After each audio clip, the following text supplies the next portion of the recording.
26 years ago, and has been a roller coaster ride of high-octane drama, high-profile personality, and a healthy sense of humour. His opposite number, Arsene Wenger, personifies the Premiership's new forward-thinking foreign influence with a degree in economics and a fluency in 5 languages. Which of their footballing philosophies proves the more articulate today will be interesting to discover. The new manager sticks with the team that beat Bolton 5-0 when Peter Shreves was in temporary charge. It's a team David Fleet would like to have picked had the captain Atherton and the main striker Booth been fit then. But this is now, and even the Italian Carboni can't get into the side today. Talking of overseas imports, Arsenal are without Dennis Bergkamp and Emmanuel Petit, both suspended. Patrick Vieira and Nicolas Anelka both injured. Martin Keown makes his first Premiership appearance since his summer shoulder injury. Alberto Mendes starts in the league for the first time, and Ian Wright, up front on his own, is treading a tightrope. He's 1 booking away from a 3-match ban.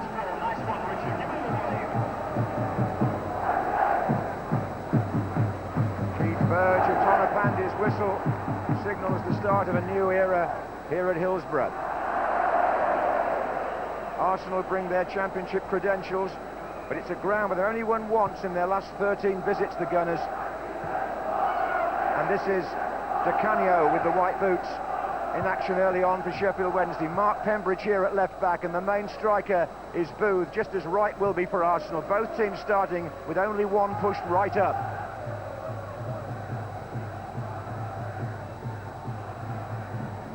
Rudy, Dixon, Mendes up against Pembridge. Not his established position, Mark Pembridge. He's usually a midfield player, but Sheffield Wednesday have had a little bit of a problem with the left-back spot. This is Ian Wright. Parler. And now Di Canio. A roar goes up every time the Italian gets anywhere near the ball, and now he's off down the middle as Andy Booth picks it up on this side, and they want Whittingham to come in from the far angle here for the cross. Rudy now.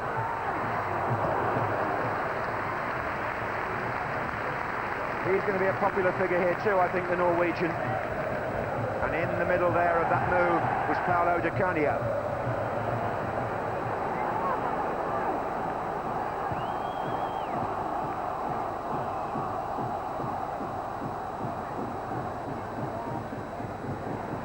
It was a late challenge on Ray Parler. It was Peter Atherton, and Parler's gone down offside anyway there now. Peter Atherton is 1 yellow card away from suspension, and this could be it. This could be it. It was late. Yes, it's a yellow. The fans don't like it. It's their captain Atherton, and he's going to miss 3 matches if that's confirmed. And they can't afford to lose him, really. But when you go in just a fraction late, it may have looked worse than it really was. But again, referees are not going to ignore those. But he's certainly not putting that on Ray Parler. He's not that kind of player. Another worry for Arsene Wenger, but also for Ron Atkinson. To lose his captain for 3 games early in his spell as the manager was not on the agenda. Ray Parler is back on the pitch. It's so tight out there, nobody can get away. Di Canio's been pulled down by Grimaldi, who's another player, by the way, who's treading the tightrope of 4 yellows, and is this going to be a 5th for him? This new disciplinary system is, oh yes, it's causing shockwaves through clubs now as we get towards the end of November. If you get 5 bookings before the end of November, you face a 3-match ban, and this is going to happen now to Grimaldi as well as Atherton. And I have to keep saying, tackles from behind are outlawed, and why do they keep doing it? And it's Andy Booth. Whittingham's well forward here. McGilton backing up, the ball's gone behind him, but not behind Rudy. Well, that's the first real shot at goal in the 37th minute by Peter Rudy, who's trying there to bend it round into the near corner, well wide, and Ray Parler is coming off, and Stephen Hughes is coming on. 28, Stephen Hughes replaces 15, Ray Parlour.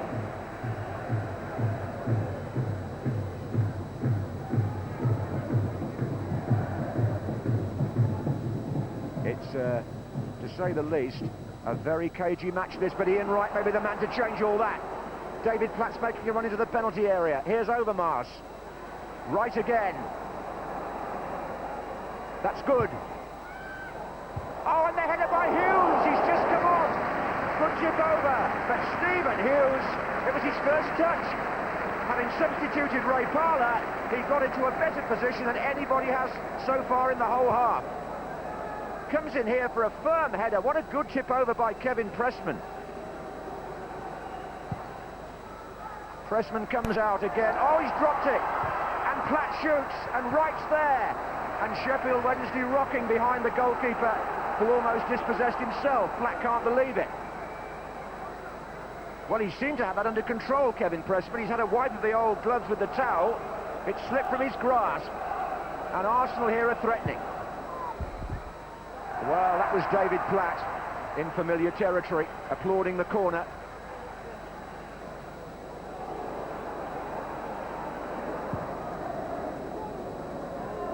Keown. Right to Platt. Mendes makes a forward run. On this side, Dixon. This is Mendes. And in fact, he almost beat himself there because that was an opening. Now, it's Magilton for Sheffield Wednesday. Can they find a Canio out on the right? No. But can they find Andy Booth? It's a chance. It's a goal. It's a goal for Sheffield Wednesday.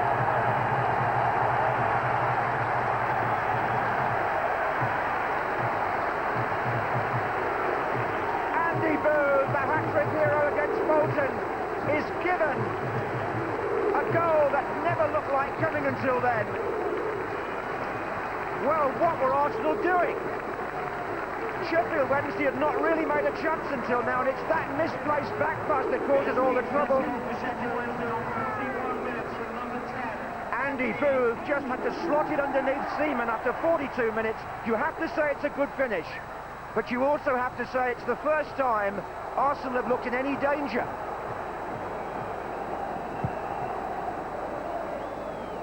Rudy. Atherton. Booth. That's a poor touch. This is Mendes.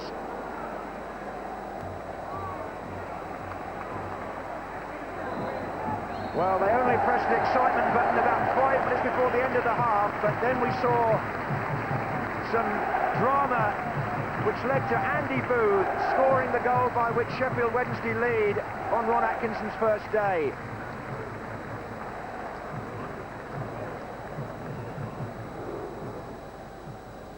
Well, to add to Arsenal's current injury troubles, it appears Ray Parlour has received some sort of knee ligament damage in a tackle which actually he made originally, and he's off, obviously. Hughes came on, and then a further misfortune befell Arsenal when Grimaldi made that attempted back pass which gave Andy Booth the goal. Mind you, when you beat the England goalkeeper by slipping the ball calmly between his legs, you've got to say it was a very good finish, and I'm sure Seaman will be the first to say that. Now, are Arsenal going to push players a bit nearer to Ian Wright in this second half, I wonder? That was David Platt. This is Dixon.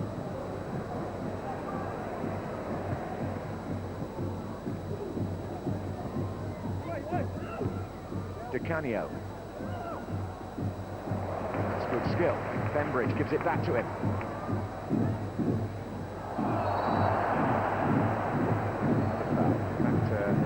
The Arsenal physio is going to have to go right across to the far side of the pitch here because Grimaldi is hurt.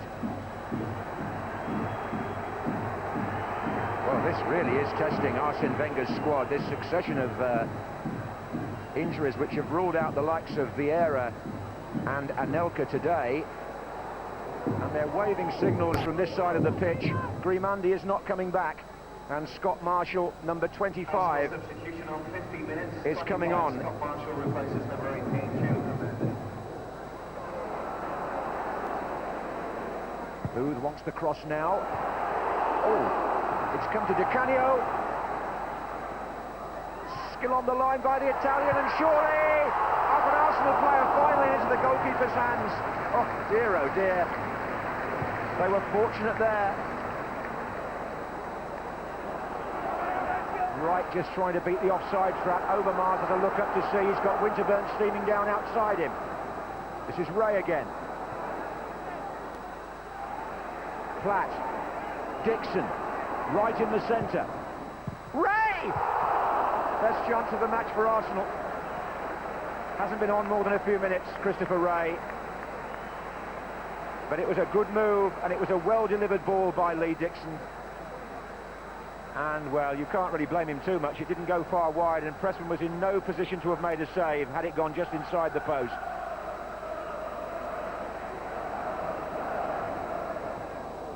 That was a good ball by Booth to Whittingham.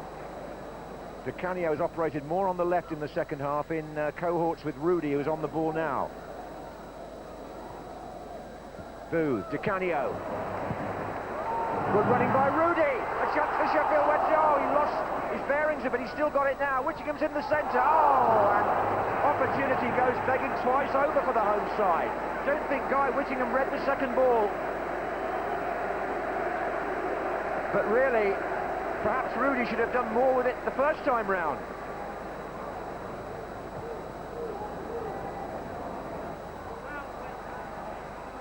Keown.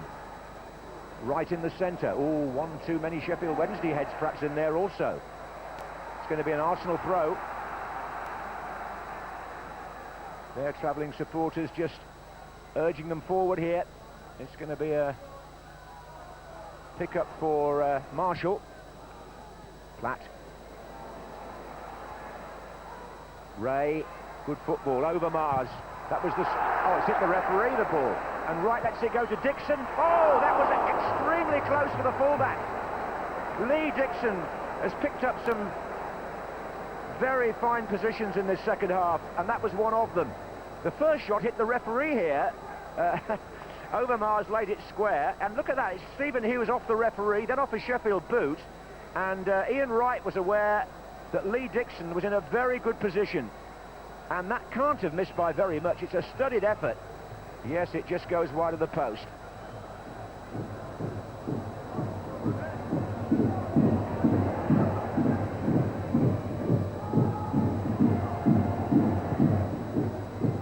Right to Ray, and now Overmars stretching Wednesday on this flank again. You wouldn't back against an equaliser here. This is Winterburn. Winterburn, deflection. Oh, it's gone the wrong side of the net for Arsenal. It could have gone anywhere. Winterburn looks astounded. It was played into him by Overmars here, and the space he had in front of him suggested he was on for the equaliser. There's the shot. It hits John Newsom. Oh, Pressman was totally committed. Corner. Away by Whittingham. Well, Nigel Winterburn, who scored a spectacular winner at Chelsea, is on the ball again now. This is Christopher Ray. There's still some hard graft for Sheffield Wednesday, but Carboni could get Rudy through. Rudy's away with Whittingham to his right, and he doesn't make the most of the attack, which could have clinched the game. Well, this was a match that was so sterile early on, but goodness, it's opened up now, and you wouldn't back against a goal at either end. Adams. Right, Ray. And right again. Oh, that's a good interception by Des Walker, it really was. Carboni. Rudy. And still. Oh, it's Carboni, he's onside, and Guy Whittingham square. A chance for the second one. It's there!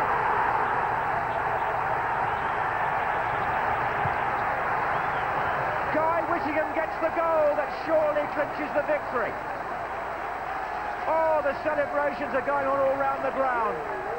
And Carboni broke ranks there, got away from the Arsenal back line and takes the accolades.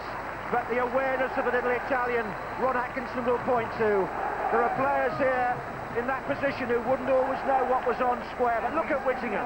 He's in the right position, and Carboni knows it. The first time ball is played in, and Whittingham tucks it away from Seaman in the 86th minute to make it Sheffield Wednesday 2, Arsenal 0, and it looks like a memorable day now for Big Ron.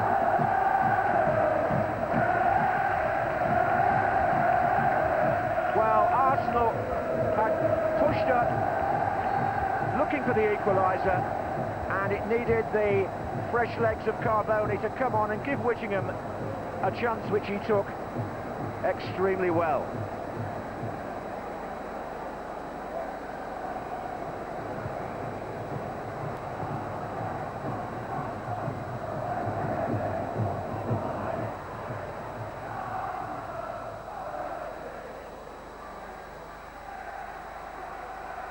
So into the great unknown of stoppage time, and Arsenal have possession. Perhaps a fleeting chance still, you never know. Here's Wright, this is Hughes. Goalkeeper was on his way down. Oh, that's a risk, isn't it? And it's going to come out to Lee Dixon. The shot's on here. Steers it just wide. Pressman scrambling across to cover his post. Dixon's been about the best attacker in the second half for Arsenal. And that was another effort worthy of the name, but it was some way away.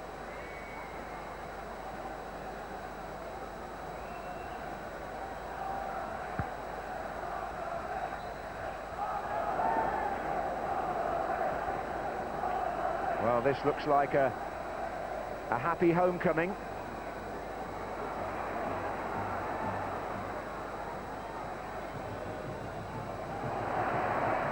Hyde, Carboni, Whittingham, Carboni again. Free kick against Winterburn.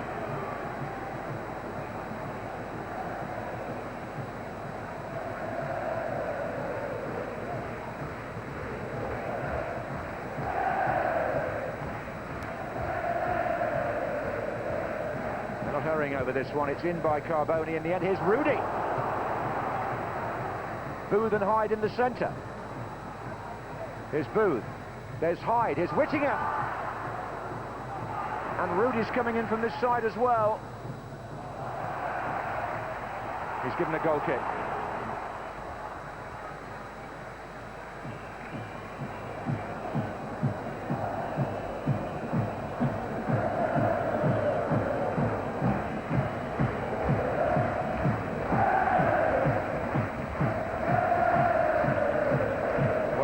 A lot of noise in the stadium from Sheffield Wednesday supporters. There'll be even more now. Spirits will soar in South Yorkshire this weekend because Ron Atkinson's first match back as Sheffield Wednesday manager has produced 3 points. Goals by Booth and Whittingham.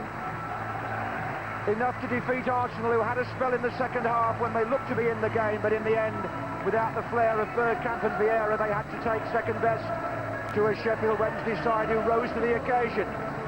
And if they play with that kind of mettle and menace, they shouldn't be worrying about relegation. They're singing the blues here at Hillsborough. On Ron Atkinson's return, it's Sheffield Wednesday 2, Arsenal 0. Only Arsenal's second defeat of the season in the Premiership. Could the goal come at a better time for you? Yeah, it could have come in the first minute, and then the second and third minute. No, I mean, both goals came, they'll probably say, against the run of play, because they had a lot of possession and popped it around and a few chances. Our goalkeeper had an excellent game, made some great saves. But full marks, you know, they say you earn your luck, and we certainly did today. We worked tremendously hard for that result. To be fair to Arsenal, the only time that Seaman touched the ball was when he picked it out of the net. Yeah. No, the only 2 times he touched the ball was when he picked it out of the net. I mean, we understood that, and we knew before the game started that if we couldn't play to the sound of the trumpets and get everybody galloping forward, we had to deal with certain things they do, and we had to make it a battle. I would say that we gave stupidly with goal away without being under pressure, under threat, and that was very important today, because we had maybe a little bit less offensive power, but we were very strong defensively. That's why it was very important for us today not to concede the first goal, because to run after goal was very difficult. After in the second half we did well and tried everything. Could have come back to 1-1 and it could have gone to 2-0. Unfortunately, it went to 2-0. What do you think Wednesday are going to have to do to get themselves out of their current situation? I think we've got to play like that, to be honest. There's got to be 11 men on that pitch that are going to give everything, and because that's what happens when you're down there. You've got to give everything, and if we do that, then I should think we'll get out of trouble. I mean, I've enjoyed it. I've enjoyed the buzz. I mean, it is a massive club. It was big when I was here. It's even bigger now. And you've seen today. You've seen the sort of thing, the sort of support we can get. You know, it's one of those. I'm not going on and saying, you know, there's no limit to what the club can achieve. But the club, for me, has the potential. I mean, you look how well Newcastle have done in the last 5 or 6 years. Certainly, I believe this club's got that sort of potential, that sort of groundswell. Garth Crooks putting the questions there. It was a great start for Ron in his second tenure there. But did he change things around very much? Was it tactical changes? No, not at all. I think it would have been the rhetoric about 240. Some of it fighting for our lives and go out and play like that. And to be fair, they were ultra competitive. In fact, the first 20 minutes they were maybe too competitive. But much more so than they have been. Well, I think so. But having said that, you're better being too competitive than not competitive at all. The goalkeeper played well. They defended solidly. Competitive in the middle of the park, and they rode their luck at times, both in attack and defence. Arsenal probably deserved a draw. This isn't defence. Now, 3 or 4 weeks ago, this is in the back of the net. Overmars against Nolan. Now, Overmars is quick. Nolan gets goal side, a great defensive tackle. Did that all afternoon. Whittingham was circled here. Not renowned for his defensive qualities, but he does well. He tracks back from Winterburn. Good defensive tackle, and again, the danger averted. This is a look at one end. Grimonde here, a suicidal back pass. Tries to play it to Adams, a bit casual, but Booth reacts the quickest and sticks in the back of the net, and a great time to score. And at 1-0 up, Winterburn comes in the box, should hit it with his right peg, hits it with outside his left, hits Newsom, deflected, could go anywhere, could go in the back of the net. A draw for me would have been a fair result, but as I say, Sheffield Wednesday rode their luck. But we keep saying this, well, we've said it for the last few weeks, they've missed Bergkamp so much, Arsenal, haven't they? And how did you feel generally their performance was today? They were disappointing in the first half. They've got the system where they play right up on his own. Now, if you've got one man on his own, two things. One, you've got to support that front man, and two, you've got to get people running past the front man. Neither today in the first half, and it showed. I mean, this is an example. Wright comes short for the throw-in. Dixon gets it, Wright goes to turn, comes back, and when it's played up front, there's nobody there. And I just feel that the difference between Arsenal and Manchester United is that Manchester United replace quality with quality. When Arsenal have quality going out the side, they haven't got the strength. Got a big squad though. They haven't got the strength and depth to bring people in. Manchester United bring internationals in that you know are going to do a great job for them. Arsenal can't do that. That is the main difference. Bergkamp's back next week. You'll make a difference.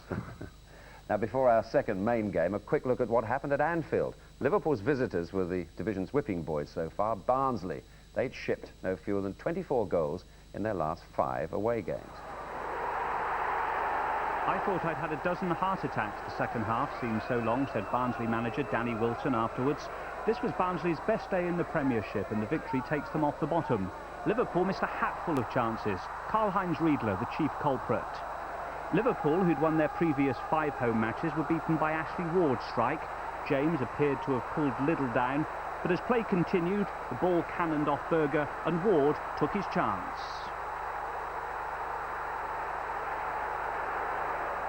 Liverpool a goal down at half-time. It just wasn't their day. Jason McAteer came close to drawing them level.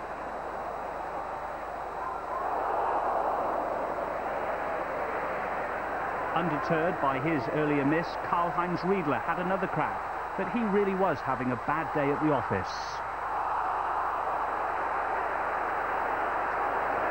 And from a similar position, Riedler missed again. As Barnsley rode their luck, Liverpool had none.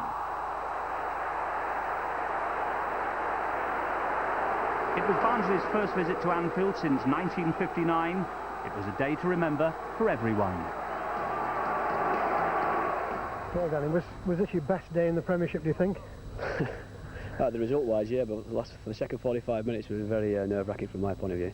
You know, it was one-way traffic as you expect here. We rode our luck quite a bit at times, but I thought overall we had a very committed performance from our boys today.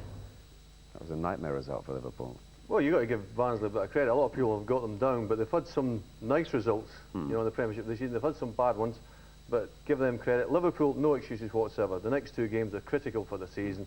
Arsenal away, Manchester United home. Unless they get 4 points, then they can forget the league. Yeah.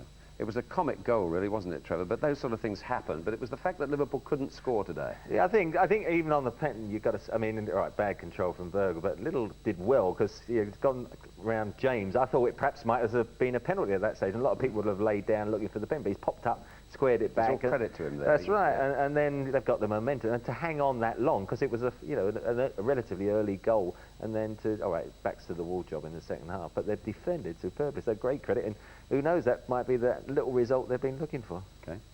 Well, back now to the championship contenders, and Blackburn against Chelsea. They were 3rd and 4th, respectively. Chelsea looking for their first ever win over Blackburn in the Premiership, and the commentary here from John Champion. Prior to his arrival at Ewood Park, Roy Hodgson could claim only 3 victories as a league manager in this country, dating back to an unhappy spell at debt-ridden Bristol City in the early 80s. Walsall, Preston and Exeter were the unfortunate teams. Today, half a generation and a whole world of experience later, comes arguably the biggest test of his Rovers' reign so far. It was in this fixture last season that Gianfranco Zola was unleashed upon English football for the first time. Amidst all Ruud Gullit's permutations, Zola's partnership with Mark Hughes has been the most frequently used, although today Hughes is only 1 booking short of a ban. Steve Clarke replaces the injured Andy Myers at centre-back. Blackburn's only selection problem, with Hendry and Darlene both injured, was who to play on the left side of midfield. In fact, they're unchanged. Tim Sherwood has scored in 3 of the last 4 games, and Chris Sutton can now call himself a full international after his late appearance for England last week. Talks are now underway to extend his contract with Blackburn. Last time that Steve Lodge refereed a Chelsea game, the venue was Wembley, and the occasion was the FA Cup final. Chelsea in their change kit of predominantly yellow get us underway. They've not beaten Blackburn in a Premiership match yet, but this I think should go some way towards telling us just how realistic the two sides' championship ambitions are. Lest there be any confusion, the hill is called Higher Croft, but that's Gary Croft. Back by Kenner.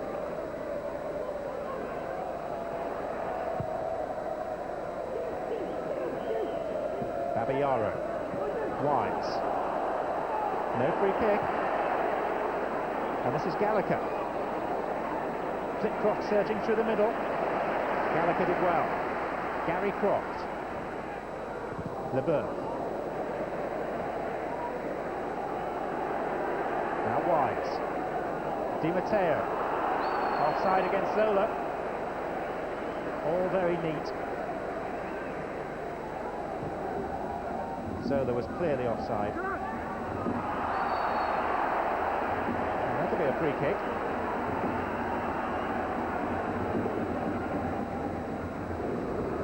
Ed de Hoy assembling his forces.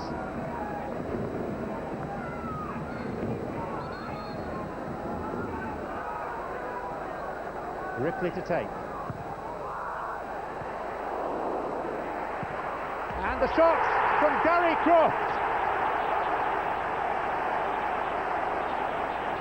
What a strike!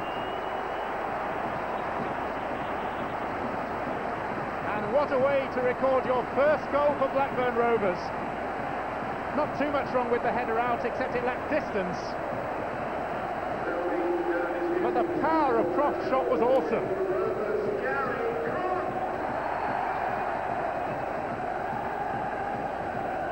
In the last game, he was denied a first goal for the club by the merest flick of Kevin Gallagher's boots, but no question about that one.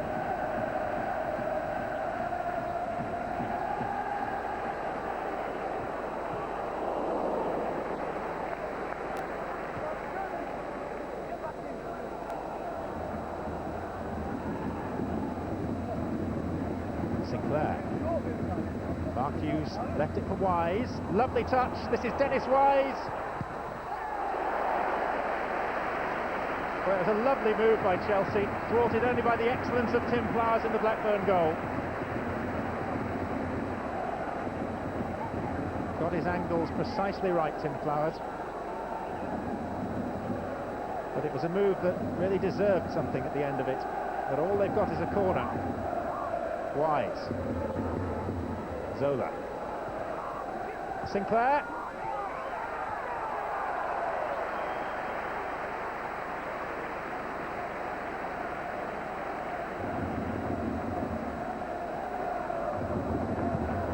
Tim Flowers is suddenly quite busy. Sutton.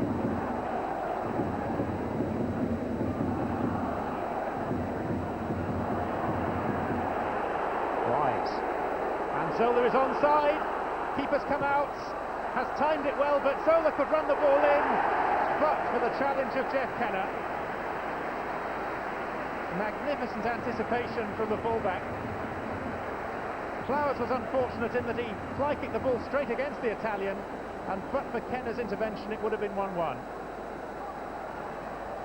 Corner taken short to Zola. No wonder Flowers is smiling.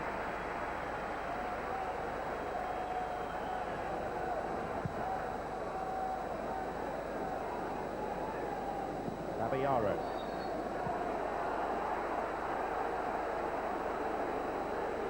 Zola's contributions have been fitful, but even he must have thought just for a split second that a goal was about to be his. Hughes got to use an arm against Anchot. Di Matteo. Oh, Kenner slipped. This is Dennis Wise. Paul waiting for the cross. Zola!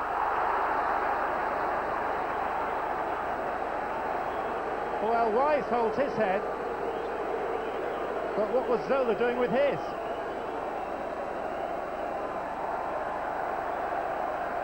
If he filled his lungs, he could have blown it in.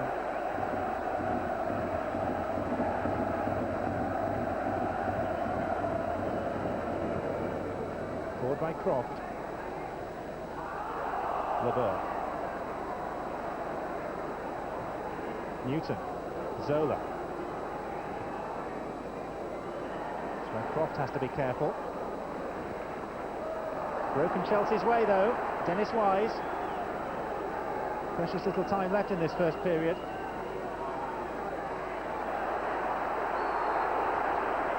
Oh, and Flipcroft.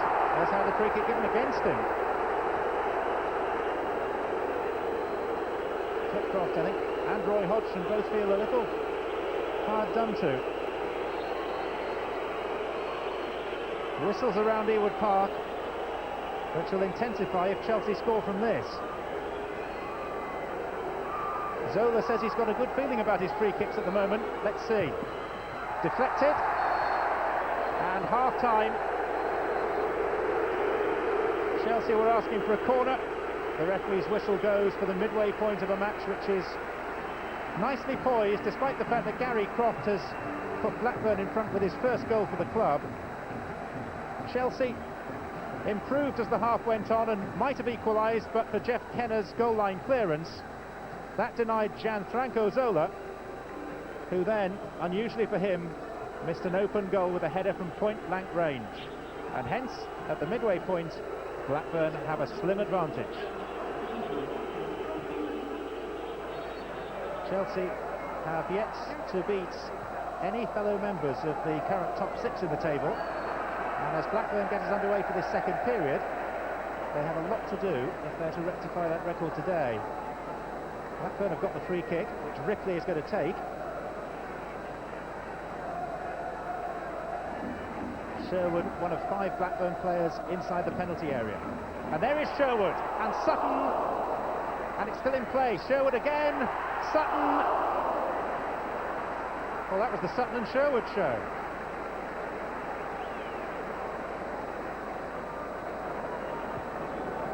LeBeuf was heavily involved in trying to clear the danger. Chelsea were caught napping because the ball stayed in play. And LeBeuf's presence was enough to put Sutton off. Mark Hughes. Wise. On the stretch was Pedersen.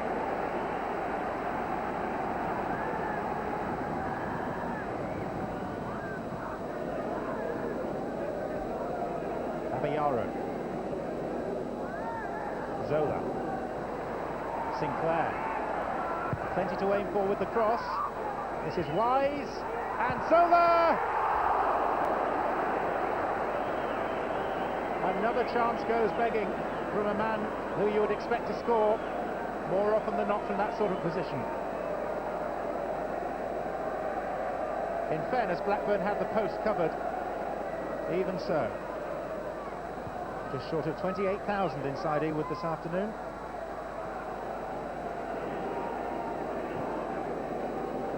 Sinclair. Mark Hughes. Di Matteo. Being tugged at by McKinley. Wise. Newton. Back to Sinclair. Very patient this from Chelsea. This is Mark Hughes. Petrescu. Di Matteo. They've opened them up. This is Dan Petrescu. No way past the man in red. Just about the most incisive piece of football that Chelsea have produced all afternoon.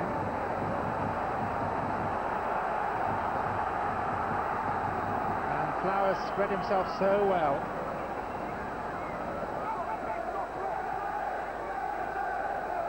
Petrescu, the man denied. Zola. And the shot from Clark. Well, Steve Clark hasn't scored for 5.5 years.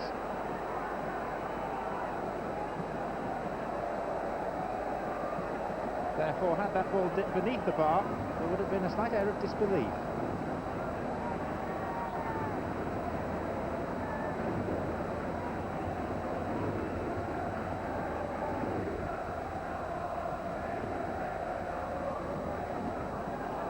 Di Matteo. Zola. Not even the unorthodox is unhinging Blackburn at the moment. A foul by Newton on Sutton. Newton, who's already been booked.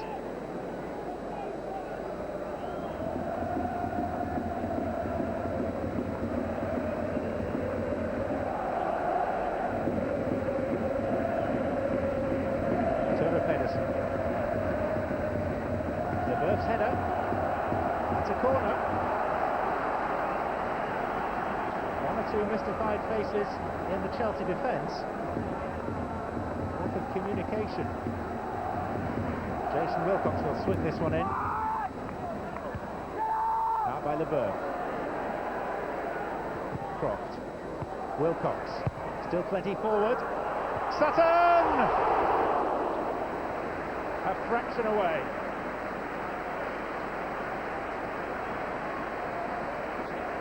It's the perfect cross from Wilcox, inviting the late run.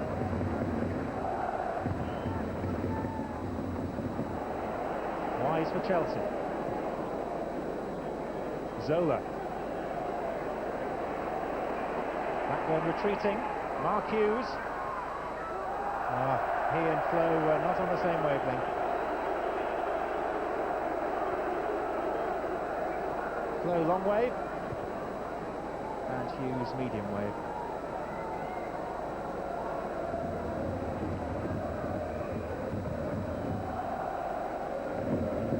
Sutton. Well to shield that from Clark. Flitcroft. Croft. And that's picked up Wilcox. Chelsea caught square. Sutton! Oh, the goalkeeper recovered remarkably well, really, for such a big man, because he was going the wrong way. De Hoy seemed to be going to his left, and he had to readjust so quickly.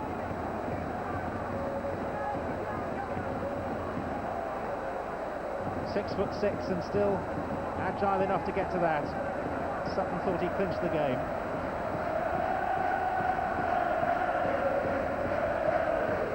Wilcox. Out by Lebert. Billy McKinley. Sinclair. Di Matteo. Flo. Interesting attempt at a challenge by McKinley. But now McKinley has the ball. It's still Billy McKinley. Well, Billy McKinley has scored 4 goals for Blackburn, and 2 of them have been against Chelsea. Given away to Flitcroft. It's careless by Clark. Couldn't squeeze through quite to Gallagher, but this is Sutton taking aim. Well, Well, there was a deflection because it's a corner. Came off Di Matteo.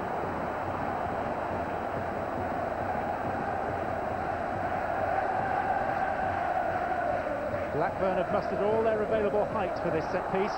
I know another goal would flinch it. Wilcox's kick. Awkward for De Hoy, who then seemed to thrust down Gallagher by the post. Referee waves play on.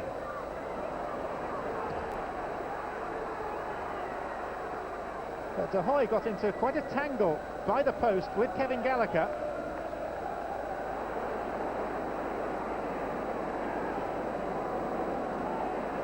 Sinclair. Babayaro. Di Matteo. Mark Hughes. Manzola.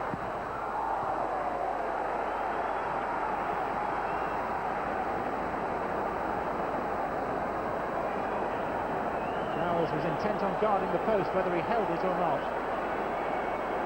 And even Ed De Hoy is up for this corner by the penalty spot. Chelsea throwing everything into this. Zola's kick.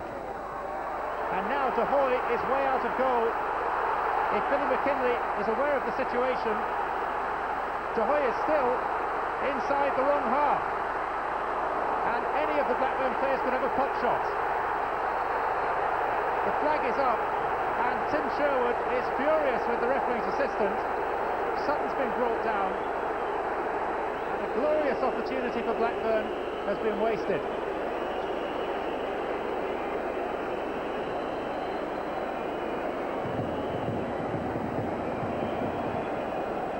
Zola.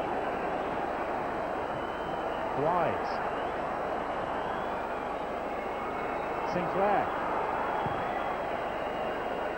Towards Flo. This is Mark Hughes. He's hardly had a chance all afternoon. And when the ball did fall to him, he puts it over the bar as we drift into stoppage time. And Chelsea drift towards apparent defeat. Sutton. Granville twisting and turning, it's still Chris Sutton. Flitcroft and Sherwood. Back to Sutton.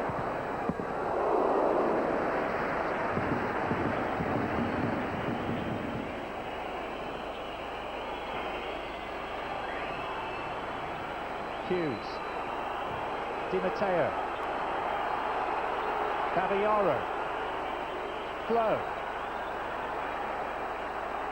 It's the time when desperate tackles are the order of the day, protecting a slim lead. Zola. Dispossessed by Sutton.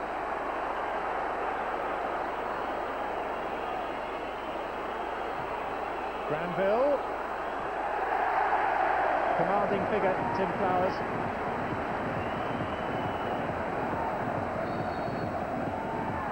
The free kick has been given for Wise's close attentions, which were getting in the way of Tim Flowers' attempts to clear the ball.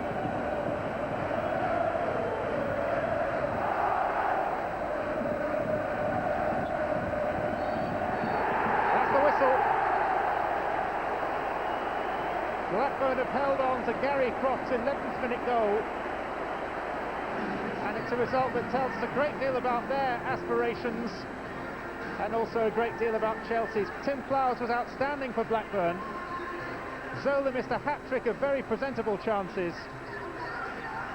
And Ed De Hoy, despite a late foray into the opposition penalty area, couldn't rescue a point for Chelsea.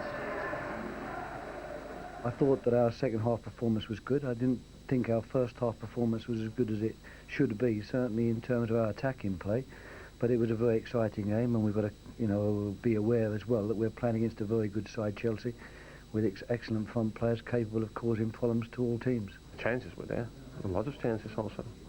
Played well, with patience, because they are very well organised. But yeah, if you can't score, then it's difficult. 2 weeks ago against Everton, you struck one sweetly with your left foot, and Kevin Gallagher had the temerity to claim it for the merest touch. Did he try and get in the way of today's or not? Yeah, that's why I ate it high today. Yeah, just to avoid him. Nah, I don't think he's anywhere near this one. But I was a bit gutted last week when he claimed the other one. But I don't think he could claim this one. I might try. No, it's a great finish. That's a striker's dream of a goal as well. But he had the strike against Everton. I managed to get in front of it a little bit, and as I think it's a cricket term, it's pad it in the net. But I couldn't get anywhere near his shot today. But it was a great finish from the boy. I know, reading the papers this morning, you were annoyed, reportedly, that one of our pundits, Alan Hansen, says you're not going to win the title. Is that true? No, I know nothing about it.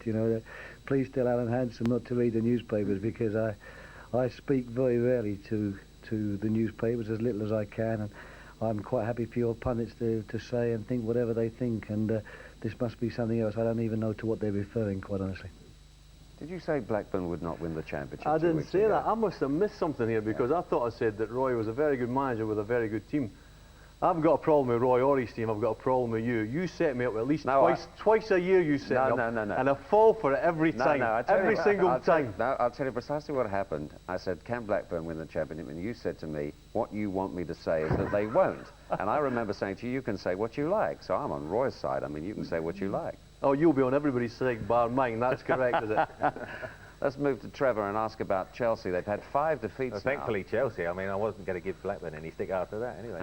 Yeah, no, Chelsea. 5 defeats. They're getting to the stage where you have 7 defeats, 8 you can't win the championship. Yeah, so people say that. I think they've got their game in hand on Wednesday night home to Everton. They've got to win that. I mean, they don't draw any. That's the problem. They tend to win or lose. They played well today. It was very evenly matched sides. Could have gone either way. I mean, Chelsea had the chances. But, didn't quite take them, and they can't afford too many matches like that. But I still think you can't rule them out. All right. Blackburn just 1 defeat. Very well organised. I mean, you could see why they have only lost that one, and that was a mad game, really, 4-3 at home to Leeds. So, yeah, it's very unlike them, because defensively, they've got a strong back four. I mean, we've all always known that, although they were without Hendry today. But it was the midfield four. But whenever they lost the ball, and this is an example, they all chased back, and particularly the midfield quartet.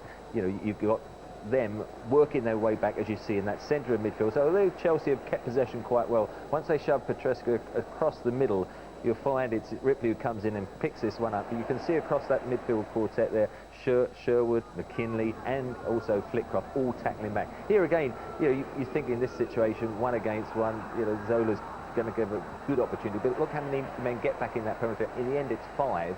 2 on the edge of the penalty, and again they're snapping away at the heels, and that was the story. And all afternoon he got Ed De Hoy comes up, but 6'6", you don't want it cut out of the near post here. But again, look, it's Blackburn surging forward, 2 slide tackles. They're again picking up the pieces there. There's Ed striding back. Sloping back. Yes, he's about my place, isn't it? There was a big dispute on the offside. I mean, he is the furthest man. Frank Sinclair, though, was back in the goal, and that was why there was a dispute. But there was still only 1 man, because good old Ed was still tackling back, wasn't he, in midfield. But I think Blackburn did play well second half. You definitely can't rule them out. They've got 2 big games. They're away to Manchester United next weekend. 2 weeks after that, they're away to Arsenal. Those will be a very good test for them. They're a very good team at the moment, because they haven't got as many stars, have they? As no, if you looked at the team sheet, the start without being disrespectful, you'd think, well, you've got to say that that Chelsea look the better side on paper, but they work very strongly. They function as a unit. I think a key is also the 2 front lads, Sutton and Gallagher. They work so hard to make that 8 work, because if the 2 up front are struggling, they hold the ball up well, though they link up play, and I mean, they're 2 international players now, aren't they? An injury to either of those would be a problem. Yeah. We did think Zola was going to turn things around a few times today.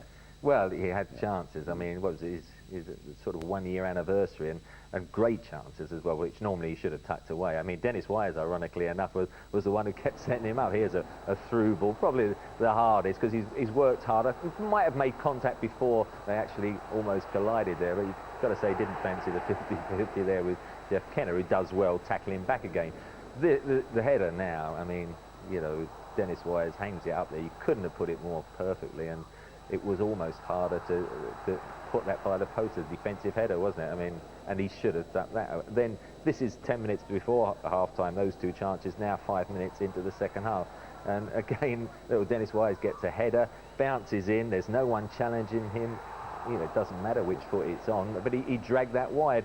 And even late on, when normally you'd think he'd keep his head, square it across for Flo, he then bit anxious, just, you know, tries to score at the near post, and he shouldn't have done that. And you know, he had a bad day, and it was strange how all the chances fell to him, all created by Dennis Wise. And they should have got something from the game on the chances. Thank you. Well, now at St James's Park and Newcastle against Southampton. A turnaround in recent fortunes for these teams. Newcastle 4 Premiership games without a win. Southampton with 3 wins in a row. For Newcastle, Hislop replaced the injured Given in goal. Thomason was back up front. Southampton kept the side that won their last Premiership match. Tony Gubber was watching.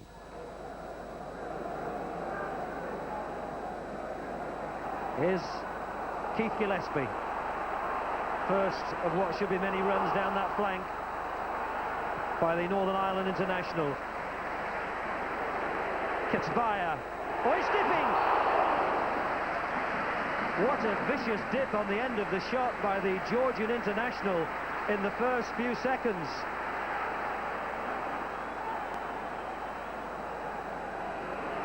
That's been funneled back by Richardson. Gillespie. Oh, well found. Here's Davis. He's got Hurst on his left. Maybe he doesn't need him. Davis, what a fabulous goal. Oh, it's quality again from the young man. A surging, powerful, confident run from the 20-year-old who has been an absolute revelation since Southampton bought him from Chesterfield.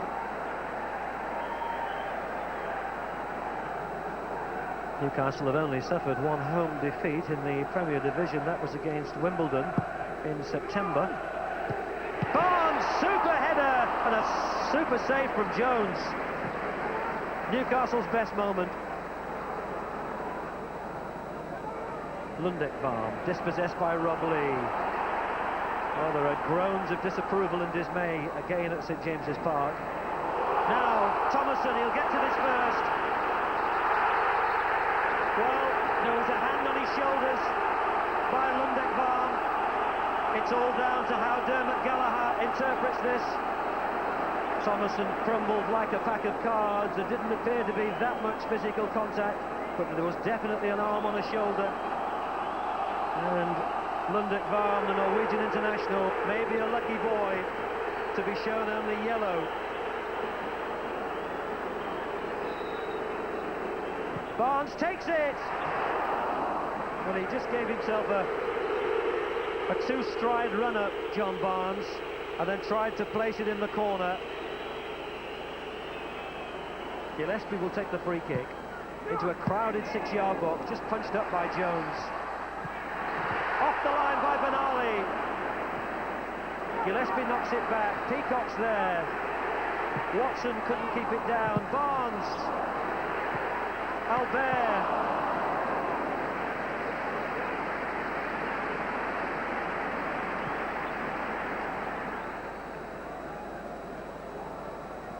Headed up by Moncau, then Richardson. Carlton Palmer. Oh, that's the mistake. Paul Jones having to show how good he is at sprinting. Gillespie trying to catch the keeper off his line.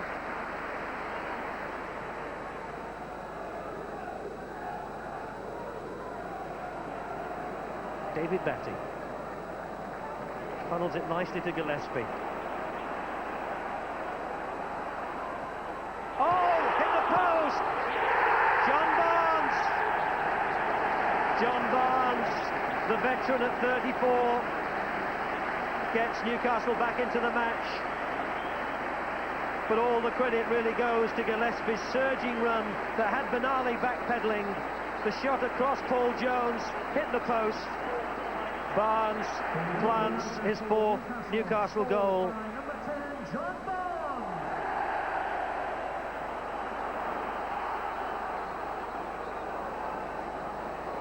Watson, Batty, Gillespie, Barnes! It's not given. Offside. John Barnes denied the second goal by an offside decision.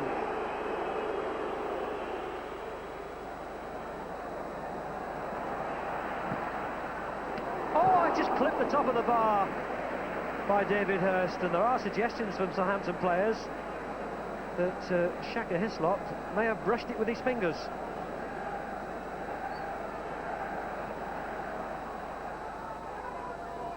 Gillespie. Barnes. Oh, brilliant! He deserves it, John Barnes.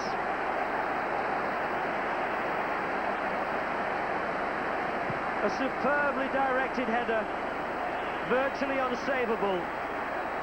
The ex-Liverpool man, reunited with Kenny Dalglish, has put Newcastle in front. Oh, Richardson's been dispossessed by Kitspire. David Batty's header hits the outside of the post.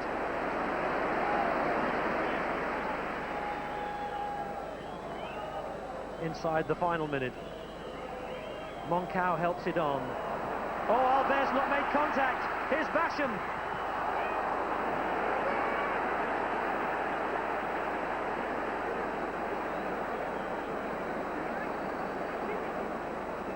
Albert missed his kick. Basham with a chance to be a hero. Our entire day's work was very gratifying. It gives you confidence, obviously, when you win matches. But irrespective of the result today, we'd look forward to the game in Barcelona Wednesday night. Sure.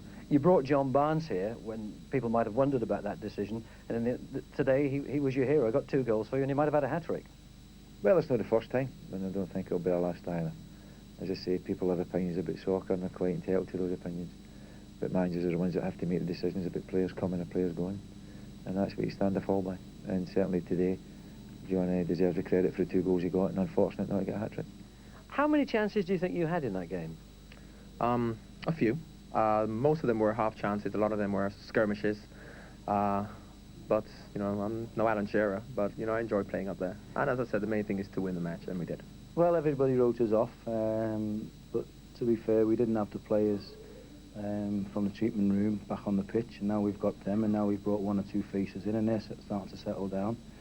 And it is a measure of how far we've come, and we can come here and be disappointed that we haven't got something from the game. But there's a long way to go, and we'll keep working hard, and hopefully we can turn these defeats into wins sometimes. Hopefully we'll be challenging for the league. We're in the quarterfinals of the Coca-Cola Cup, and obviously the FA Cup is still to come. So, you know, no matter how old you are, no matter what stage of your career you're in, you like to be involved in top quality football. And, you know, at a club like Newcastle, fortunately I'm here and I know that I will be involved in top quality football, definitely for this season, hopefully for next season as well.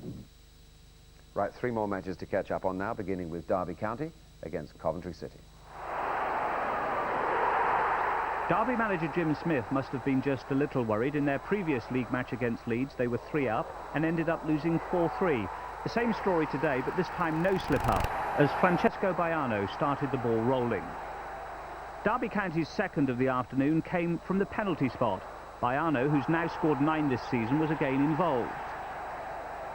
He was sandwiched off the ball by Burrows. It was now down to Stefano Aranio. He made it, but only just as Steve Agrizovic came within a whisker of making a fine save.